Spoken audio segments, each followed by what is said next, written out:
नमस्कार, मैं अंजना और आप देख रहे हैं अभ्यंक न्यूज नेटवर्क, भारत का सबसे सर्वाधिक खबरों वाला चैनल, जो आपको निष्पक्ष सच्ची खबरें सबसे पहले अभ्यंक न्यूज नेटवर्क पर मिलती है। केदारनाथ धाम के आज से खुल गए कपाट, जानिए मंदिर की क्या है कहानी।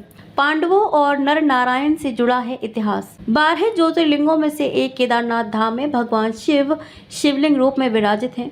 हिमालय क्षेत्र में स्थित केदारनाथ धाम करीब 6 महीने बंद रहता है और गर्मियों में भक्तों के लिए खोला जाता है।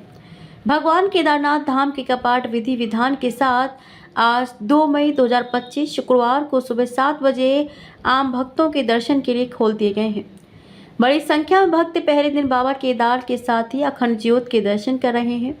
भगवान शिव के इस धाम का इतिहास भगवान विष्णु के अवतार नर नारायण, पांडव और आदि गुरु शंकराचार्य से जुड़ा है। जानिए केदारनाथ धाम से जुड़ी खास बातें। नर नारायण की भक्ति से प्रसन्न होकर प्रकट हुए थे भगवान शिव। केदारनाथ धाम को लेकर कई मान्यताएं प्रचलित हैं। शिव पुराण की कोटि रुद्र संहिता में लिखा है कि प्राचीन काल में बद्री वन भगवान विष्णु के अवतार नर नारायण पार्थिव शिवलिंग बनाकर प्रतिदिन पूजन करते थे। नर नारायण की भक्ति से प्रसन्न होकर भगवान शिव यहाँ प्रकट हुए। शिव जी ने नर नारायण से वरदान मांगने के लिए कहा। तब नर नारायण ने वरदान मांगा कि भगवान शिव सदा के लिए यहीं रहें, ताकि अन्य भक्तों को भी भगवान शिव के दर्शन आसानी से हो सके। तब भगवान शिव ने नर नारायण को वरदान देते हुए कहा कि वे यहीं विराजमान होंगे और यह क्षेत्र केदार के नाम से जाना जाएगा। एक अन्य पौराणिक कथा के अनुसार महाभारत युद्ध खत्म होने के बाद पांडवों, सभी कौरवों और अन्य बंधुओं की हत्या के बाद से मुक्ति चाहते थे, जिसके लिए वे भगवान शिव की खोज में हिमालय पर निकल गए। पांडवों को आता देख भगवान शिव अंतर्ध्यान होकर केदार में जाकर बस गए।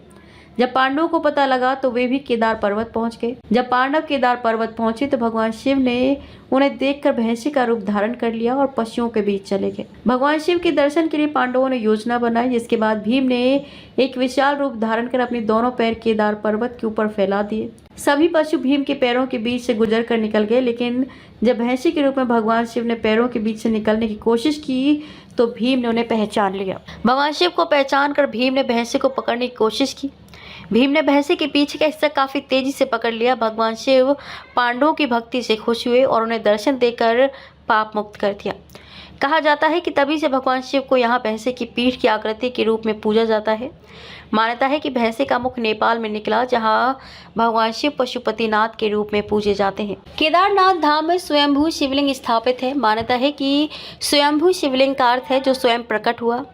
कहा जाता है कि केदारनाथ मंदिर का निर्माण पांडव राजा जन्मेजय ने कराया था और बाद में मंदिर का जीर्णोद्धार आदि गुरु शंकराचार्य ने करवाया था। ताजा खबरों के लिए अभ्यंक न्यूज नेटवर्क पेज को फॉलो करें और लाइक करें, सब्सक्राइब करें, बेल आइकन को दबाना ना भूलें।